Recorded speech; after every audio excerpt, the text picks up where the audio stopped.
Evan from Brookers Junior High School asks, how can AI assist in career development and navigating future job markets? So careers are changing under our feet. They're changing fast.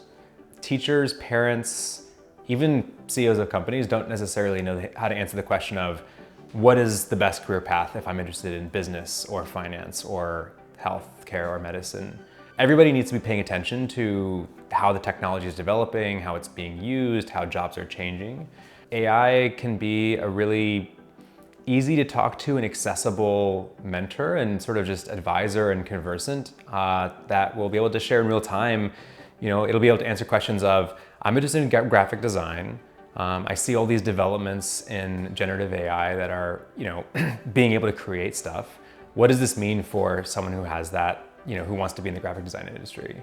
The answer to that question is, nobody can really answer that question, but the best way to answer the question is to read the latest articles and editorials and commentary from companies that, CEOs of companies like Adobe, who are at the forefront of this. They're talking about this topic as well. And so it's very easy to imagine an AI tutor that, just has a feed of all of that data and certainly research as it comes out.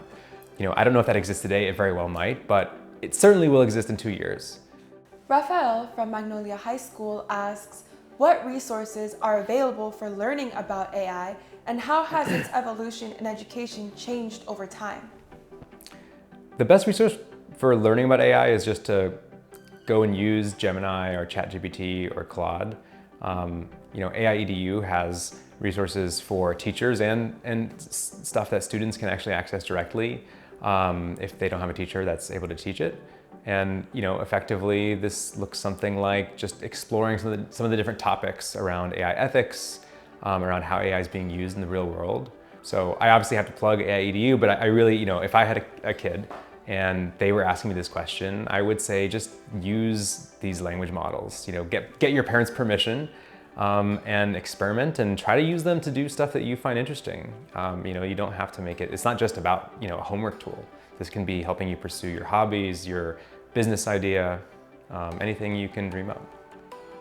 Andrew from Western High School asks, what are the challenges and limitations of integrating AI into educational environments?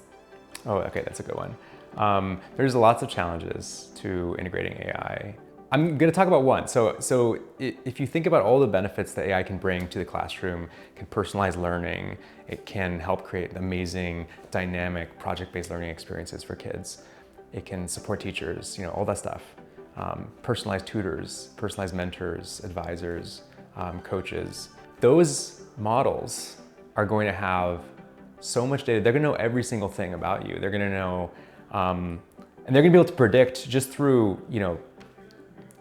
just because of the sheer data set that they're going to have access to. They're going to be able to predict amazingly prescient things about, who you are, what your competencies are, what college you'd be a best fit at, what career you'd be a best fit at. And it will probably be higher quality. Predictively, it probably will be correct, and there will be biases, and that's going to be a huge problem. But, largely speaking, it's going to be able to, accurately guess what everybody everybody fits based on the data and the context that it has.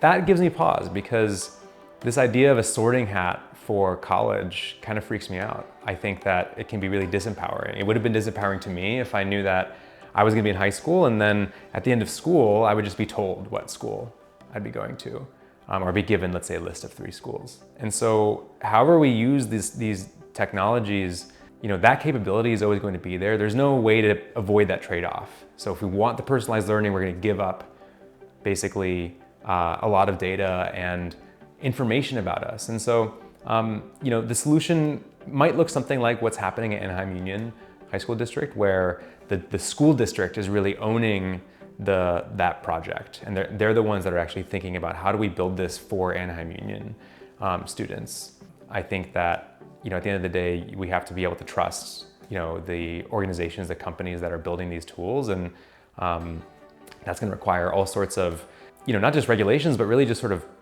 societal agreement around, what is the best way to use these tools to make students' lives better.